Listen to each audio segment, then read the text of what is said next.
ہمارے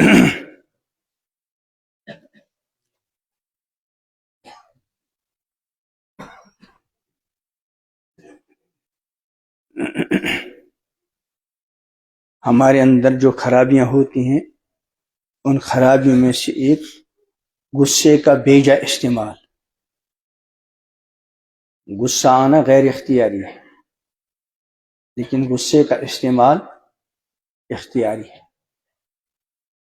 غصے کی بات پر غصہ آنا انسان کی فطرت ہے، لیکن غصے کا غلط استعمال یہ بہت برا ہے. اسی سلسلے میں ہے ان ابی ہریرہ رضی اللہ عنہ قال قال رسول اللہ صلی اللہ علیہ وسلم لیس الشدید بالسرعہ انما الشدید الذی یملک نفسه عند الغضب. حضرت ابو ہریرہ کی روایت رضی اللہ عنہ کہ رحمت دو عالم صلی اللہ علیہ وسلم نے ارشاد فرمایا، بہادر وہ نہیں جو کسی پہلوان کو پٹک دے، بہادر تو وہ ہے جو غصے کے وقت اپنے آپ پر کنٹرول کر لے. غیظ و غضب کے بارے میں اکثر لوگ افراط تفریط میں مبتلا ہے. انسانوں کی عادتوں اور خصلتوں میں سے ایک بہت بری خصلت و عادت اس کا مغلوب الغضب ہونا، یعنی بیجا غیظ و غضب اور غصے سے بدحال ہو کر بے قابو ہو جانا. یہ نہایت ہی خطرناک اور بہت ہی بری عادت ہے. اس میں انسان غیر معتدل مزاج ہو جاتا ہے. اس لیے اس کے نتائج جسمانی، روحانی، دنیوی اور اخروی ہر اعتبار سے تباہ کن ہے. مگر اس سے غفلت اور عدم واقفیت کی بنا پر یہ عادت افسوسناک حد تک آج لوگوں میں موجود ہے. اس سلسلے میں اکثر لوگ افراط تفریط میں مبتلا ہیں. اس لیے ضرورت ہے کہ بیجا غیظ و غضب کی مذمت اور اس کے احکام بیان کیے جائیں. غصہ انسانی فطرت ہے، اس لیے غیر اختیاری سے غصہ آئے گا، لیکن اس کا غلط استعمال بری عادت ہے. غصہ حضرت رسول رحمت صلی اللہ تعالی علیہ وسلم کو بھی آتا تھا. چنانچہ آپ نے ایک موقع پر فرمایا، اغضب کما یغضب البشر، مجھے بھی غصہ آتا ہے ایسے ہی جیسے کسی انسان کو غصہ آتا ہے. مگر غصے میں بھی آپ صلی اللہ علیہ وسلم کی زبانی مبارک سے وہی بات نکلتی تھی جو حق ہوتی تھی. غصے میں بھی خلاف حقیقت و شریعت کوئی بات حضرت صلی اللہ علیہ وسلم کی زبانی فیض ترجمہ سے نہ نکلتی تھی. جب کبھی خلاف شرع امور آپ دیکھتے تو آپ کو غصہ اس لیے آتا تھا کہ ایک فطری چیز ہے. غصہ آنا انسان کی فطرت ہے، یہ مطلقاً بری بات نہیں بلکہ غصے کا غلط استعمال بری عادت ہے. اس وقت عموماً عام آدمی کا غصہ اس کے قابو میں نہیں رہتا. اس لیے جب وہ غصے میں آ جاتا ہے تو غصہ اس کی عقل کے چراغ کو بجھا دیتا ہے. اس کی سمجھ میں نہیں آتا کہ وہ کیا کر رہا ہے اور کیا بول رہا ہے، بس ایک ہنگامہ برپا ہو جاتا ہے. اس وقت انسان اپنے بس میں نہیں ہوتا بلکہ شیطان کے قابو میں اور اس کی مٹھی میں ہوتا ہے. اس حالت میں گویا شیطان انسان کے ساتھ اس طرح کھیلتا ہے جسے بچے فٹ بال اور گیند کے ساتھ کھیلتے ہیں. اس اعتبار سے غصہ انسانیت کے لیے سم قاتل ہے. اکثر دیکھوں بہت مسئلے پوچھتے لوگ، طلاق دے دی اور وہ بھی ایک نہیں ایک ساتھ تھی، بعد میں کہتے ہیں بالکل غصہ تھا، غصے میں ہی طلاق دے دی. ظاہر بات طلاق تو غصے میں ہی دی جاتی ہے، محبت میں تھوڑے ایک ہی طلاق دیتا ہے. اس لیے غصے کے وقت، اسی لیے کسی کو غصہ نہ آئے اس کی فضیلت بیان نہیں کی گئی، بلکہ والکاظمین الغیظ، جو غصے کو پیتے ہیں ان کی فضیلت ہے. اور پیے گا کون؟ جس کو نہیں آئے گا کہ جس کو آئے گا؟ جس کو آئے گا، لیکن اس کو پی لے۔ غصے کے جسمانی نقصانات اس غصے کے نتیجے میں انسان کو جسمانی اور ایمانی دونوں اعتبار سے نقصان بھگتنا پڑتا ہے۔ چنانچہ ماہرین کی تحقیق ہے غصہ براہ راست انسانی صحت کو متاثر کرتا ہے۔ اس سے دل کی دھڑکن غیر معمولی ہو جاتی ہے، خون کا دباؤ بڑھ جاتا ہے۔ جو لوگ بلڈ پریشر کے مریض ہیں، غصے کی کیفیت ان کو اکثر اوقات اپنے توازن سے محروم کر دیتی ہے اور وہ مجنون اور پاگل جیسی حرکتیں کرنے لگتے ہیں، اور بعض مرتبہ غصہ ہارٹ اٹیک کا بھی سبب بن جاتا ہے۔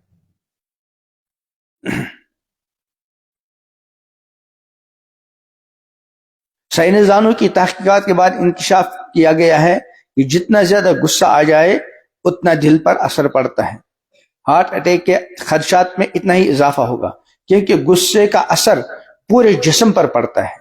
چنانچہ غصے سے انسان میں تناؤ پیدا ہو جاتا ہے، مٹھیاں بھیج جاتی ہیں، ناک کے نتنے پھولنے لگتے ہیں، دانت بجنے لگتے ہیں، آنکھیں سرخ ہو جاتی ہیں، رگیں پھول جاتی ہیں، حرارت اور جسمانی قوت میں اضافہ ہو جاتا ہے، جس کا لازمی اثر دل پر پڑتا ہے۔ اس لیے زیادہ پرسکون رہنا چاہیے اور حتی الامکان بے جا غصے سے دور رہنا چاہیے، ورنہ اچھا خاصا تندرست اور توانا انسان بھی ڈھیر ہو جاتا ہے۔ چنانچہ مشہور ہے شیخ سعدی رحمۃ اللہ علیہ نے ایک پہلوان کو دیکھا کہ غصے سے بھرا ہوا ہے، جھاگ منہ سے نکل رہا ہے۔ پوچھنے پر کسی نے بتایا کہ اس پہلوان کو ایک شخص نے کوئی تلخ بات کہہ دی اور چلا گیا، جس کی وجہ سے یہ سخت غصے میں ہے۔ شیخ سعدی نے فرمایا کہ تعجب ہے، یہ پہلوان 10 من کا پتھر تو بآسانی اٹھا لیتا ہے، لیکن غصے کی وجہ سے ایک بات اٹھانے کی برداشت نہیں کر پاتا۔ غصے کے روحانی نقصانات، پھر اس سے جس قدر جسمانی نقصانات ہوتے ہیں، اس سے کئی زیادہ ایمانی اور روحانی نقصانات ہوتے ہیں۔ بزرگوں کا تجربہ اور مشاہدہ ہے کہ انسان پر شیطان کا قابو جتنا غصے کی حالت میں چلتا ہے اتنا شاید کسی دوسری حالت میں نہیں چلتا۔ یہی وجہ ہے کہ بعض وقت انسان غصے میں حیوانیت سے بڑھ کر شیطنت والی حرکتیں کرنے لگتا ہے۔ حد یہ ہے کہ انسان غصے کی حالت میں الیاذ باللہ الیاذ باللہ الیاذ باللہ، کبھی اللہ کی شان میں الیاذ باللہ الیاذ باللہ،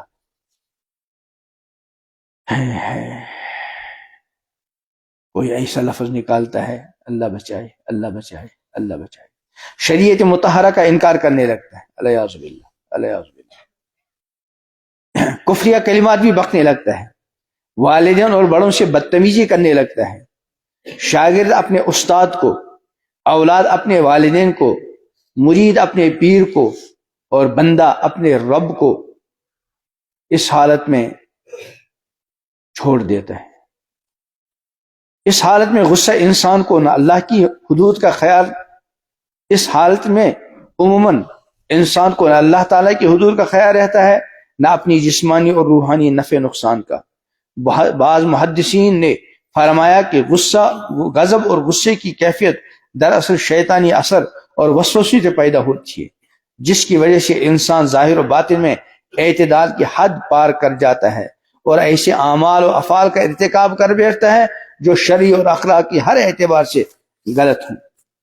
ہمارے آقا حضرت محمد عربی صلی اللہ علیہ وسلم نے غصے کے ان مفاسد و نقصانات سے بچانے کے لیے ایک صحابی کو جو غیر معمولی قسم کے تیز مزاج اور مغلوب الغضب تھے، بار بار یہ وصیت فرمائی، لا تغضب۔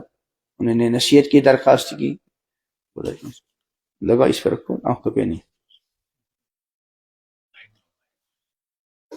یہ ٹھیک ہے، بس اتنا کافی، اسی کو رکھو، آنکھ پر نہیں، بس۔ بس تو انہیں عرض کیا کہ نصیحت فرمایا لا تغضب، غصہ مت کرو. انہوں نے پھر عرض کیا کچھ اور نصیحت فرمائی، آپ نے فرمایا لا تغضب، غصہ مت کیا کر. پھر تیسری بار انہیں عرض کیا نصیحت فرمائی، آپ نے فرمایا لا تغضب.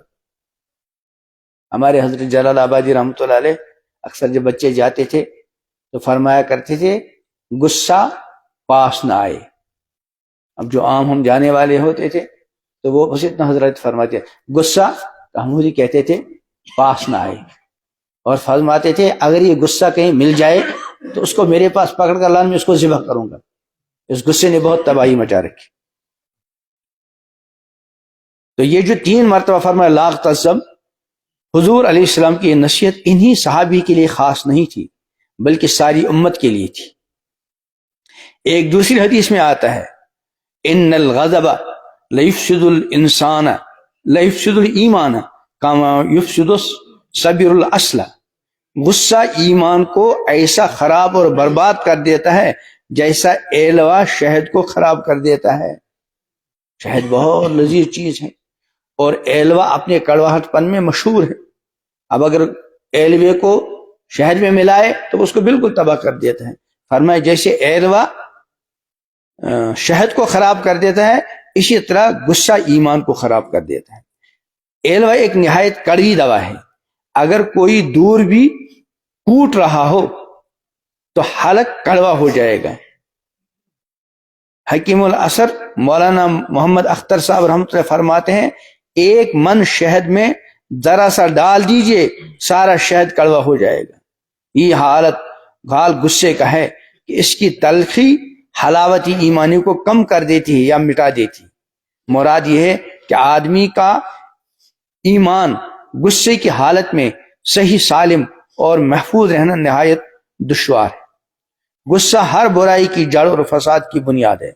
غصے کے انہی جسمانی اور ایمانی مفاسد کے پیش نظر کہا گیا ہے الغضب مفتاح کل شر، یعنی بیجا غصہ ہر برائی کی جڑ اور ہر مفسدی کی بنیاد ہے. جو اس سے بچ گیا وہ بہت سے نقصانات سے محفوظ رہ گیا. یہ آگے حضرت کا ملفوظ اس میں بھی.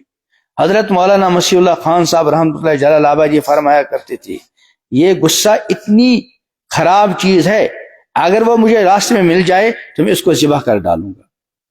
صاحبو یہ بھی حقیقت ہے کہ اگر نو عمری اور نوجوانی میں ہی غصے پر قابو پا لیا تب تو خیر، ورنہ اگر یہ بڑھ کر یہ سمپو یعنی چھوٹا سا سانپ، پہلے چھوٹا سا سانپ ہوتا ہے، ورنہ اگر یہ سمپو بڑھ گیا تو اژدہا بن گیا تو اس کے نقصانات بھی بڑھ جائیں گے.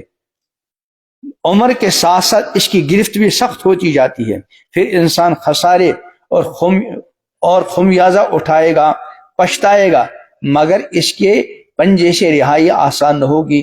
اس لیے کہتے ہیں کہ عموماً غصے کی ابتدا حماقت اور بے وقوفی سے ہوتی ہے.